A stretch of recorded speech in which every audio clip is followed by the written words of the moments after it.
YCP అధినేత మాజీ CM జగన్కు మళ్లీ ఇబ్బందులు తప్పవా? ప్రజల్లో సానుభూతి రప్పించేందుకు ప్రయత్నాలు చేస్తున్నారా? ఏదో విధంగా జైలుకు వెళ్లాలని నిర్ణయించుకున్నారా? కావాలనే పోలీసులను ఆయన బెదిరించారా? బెయిల్పై ఉన్న జగన్ ఈ విధంగా మాట్లాడటం కరెక్టేనా? ఎందుకు జగన్ సహనం కోల్పోయారు? దీనిపై కూటమి సర్కార్ ఆలోచన ఎలా ఉంది? కేసు నమోదు చేసేందుకు రెడీ అవుతుందా? అవుననే సంకేతాలు బలంగా వినిపిస్తున్నాయి. వైసీపీ అధినేత జగన్ గురించి పెద్దగా ఇంట్రడక్షన్ అవసరం లేదు.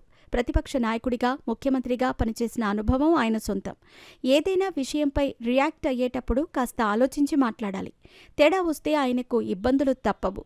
ఎందుకంటే అక్రమాస్తుల కేసులో బెయిల్పై ఉన్నారు. అధికారులను ఆయన బెదిరిస్తున్నారని సీబీఐ న్యాయస్థానంలో పిటిషన్ వేస్తే తక్షణమే బెయిల్ రద్దవుతుంది.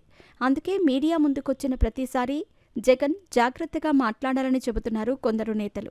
వైసీపీ వ్యవహారాలను గమనించిన కొందరు నేతలు ఏదో విధంగా జైలుకు వెళ్లాలనే ఆలోచనలో జగన్ ఉన్నట్టు చెబుతున్నారు. జైలుకు వెళ్తే దాని ద్వారా సింపతి క్రియేట్ అవుతుందని, ప్రజలు తమ వైపు మొగ్గు చూపుతారని అంటున్నారు. ఈ నేపథ్యంలోనే అధికారులకు ఆయన ఓపెన్ వార్నింగ్ ఇస్తున్నారని అంటున్నారు. మంగళవారం బెంగళూరు నుంచి విజయవాడ వచ్చారు వైసీపీ అధినేత జగన్.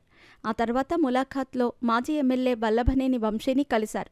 వారిద్దరి మధ్య ఏం జరిగిందన్న విషయం కాసేపు పక్కన పెడదాం. బయటకు వచ్చిన తర్వాత జైలు బయట మీడియాతో మాట్లాడారు జగన్. ఈ క్రమంలో పోలీసు అధికారులకు వార్నింగ్ ఇచ్చారు. తమ టోపీపై ఉండే 3 సింహాలకు పోలీసులు సెల్యూట్ చేస్తే బావుండేదన్నారు. నాయకులకు అధికారులు తలవంచటం సరైన పద్ధతి కాదన్నారు జగన్.